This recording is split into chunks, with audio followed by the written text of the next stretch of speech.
We're less than 70 days before we kick things off with South Carolina football. Of course, now it's time to talk some recruiting with a guy that, if you want to know recruiting, you got to follow him on Twitter. You got to check out everything he writes for 24/7 Sports. My former radio partner, J.C. Shurburtt, in the house, 24/7 national recruiting analyst right here in studio. We're glad to have you, man. Yeah, great to be here, Corey. Yeah, it's looking good. We got kind of sporting the beers. Well, you got thinner, I gotten bigger, so since we did the radio, but it's good to see you. Yeah, good to see you. Nonetheless, but a lot of folks been talking about, of course, the Gamecocks in the season. When you're talking about what they're going to be next year, coming off a 7-6 season, JC, wasn't what they wanted. They were in games, but they needed some help, and Spurrier said they got the help they needed in this 2015 recruiting class. Definitely, and I think it all starts with the defensive line, Corey. Of course, Quay Lewis came in. Participated in spring practice, almost immediately won one of the starting defensive end jobs, but there's another one. Right. And Dante Sawyer, who arrived this summer from East Mississippi Junior College, who was a player out of Gwinnett County in Georgia, who originally signed with the Gamecocks, has a chance to possibly compete for that other one. Or a guy that I've heard a lot of great things about, another junior college player, Ulrich Jones, who could be a defensive tackle or a defensive end. He's 6'7", 270. He's a guy to really keep an eye on during preseason practice because of his work ethic, his tenacity, and his size makes him so rare. He could possibly step in and win the starting job. And that was the weakest area, if you ask me. No pass rush last year. The last, I believe, in the SEC, one of the last in the country, JC and Saxon. They filled needs there. But a lot of folks talk about the secondary, the back end. Of course, there's some young guys that came in last year and played early. It got exposed. But this year, should be a year better. Any young guys got a chance to play in the back end of that defense? I think as far as young guys go, maybe Rashad Fenton, who's a very good corner out of Miami that I really like. I'm personally high on. He's the reason why you need to recruit South Florida for cornerbacks. But I also think maybe newcomers, Isaiah Johnson, the Kansas transfer. You watch him on film and what he did at Kansas in the Big 12 on a very bad team against some very good offenses. He's better than anybody South Carolina has right now back there. If he could step in, learn the system, get coached up, he can make an impact right away on the back end. But I think the answers to the back end of the defense come in the form of guys like Chris Lamont, who got a lot of experience last year, Al Harris Jr., Rico McWilliams certainly got better last year. And then they have a new coach, John Hoke, who coached in the NFL for a dozen years and certainly will make that unit better. Well, Lorenzo Ward is going up to help Deke Adams on the defensive line. As JC mentioned, John Hoke, of course, a guy that really knows schemes and matchups and how all that stuff works. So it's going to be interesting to see what the defense does. Now, let's flip the script here. Of course, everybody want to talk offense, and the big missing piece is going to be at quarterback. No Connor Shaw, no Dylan Thompson.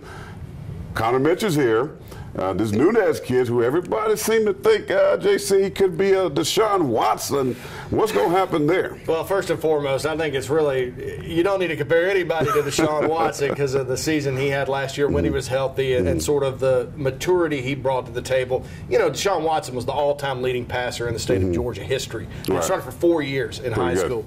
Came in with a lot of snaps under his belt. Nunez is a bit more raw, but what I like about him, he's 6'4", he's 195 pounds, got a quick release, a good arm. If they can teach him to pass and teach him the plays, you know, certainly I can see a scenario where he sees action this year in certain situations. I do think Connor Mitch made a lot of strides in the spring. He's faster than he was. I mean, Connor Mitch can run. Who knew? You know, he's got a good arm. I do think he'll win the job. But certainly there's a lot to like about Lorenzo Nunez and the skill set he brings to the table. And certainly, based on what I've heard so far from some sources down there, they're impressed with him so far. Yeah, I think he's a kid that maybe get in the mix where he did not say or deny that he would not even have an opportunity to win that starting job. When you look at running backs, they're pretty set there with Carson and those guys, Brandon Wiles, David Williams, so they're pretty set at running back. Offensive line, you got some players coming back. But receivers, what I want you to focus on, too, because Farrell Cooper, all-SEC, all-American kid, I said this before, he's going to face double teams. He's going to get coverage that's going his way. Shaq Rowland's gone to a small school in Texas. Who's going to be the step-up guy receiver? Well, I'll have to say right now I think it's probably Deebo Samuel, who redshirted last year. The word I keep getting about him is explosive. You know, he's a bigger receiver. I think he's around 210 pounds. He can run, certainly break tackles. He's an explosive type of guy with good hands. So that's the first person I'd look to. But in this freshman class, there's two guys that I have my eye on. First of all, Jalen Christian out of the state of Maryland, kind of a slot guy, all-purpose guy in high school. Also was a good cornerback prospect. He's fast. He's got good hands. He's kind of in the mold of a Nick Jones 2.0, maybe even, I don't want to say Demir Bird because he's not as fast in a straight line as Demir was, but that Nick Jones, Ace Sanders, Demir Bird type of receiver that you could put in the slot and go. Dexter Neal is an intriguing prospect. He's my sleeper of the class. He was one of the first recruits to commit to South Carolina for 2015. He's out of Stevenson High School in Stone Mountain, Georgia.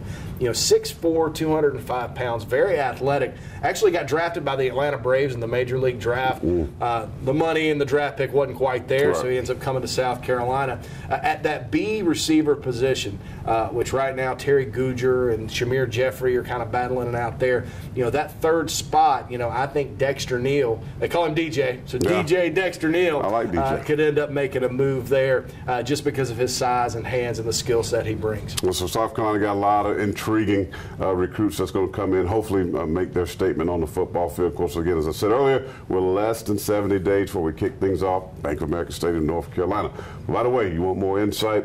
That guy right there, when it comes to recruiting, the best in the business, 24/7 national recruiting analyst J.C. Shurburtt. Hopefully we'll get him in the studio a lot more here during football season. That's going to do it for sports. Appreciate it, J.C. I get the name right. We'll be back in a moment.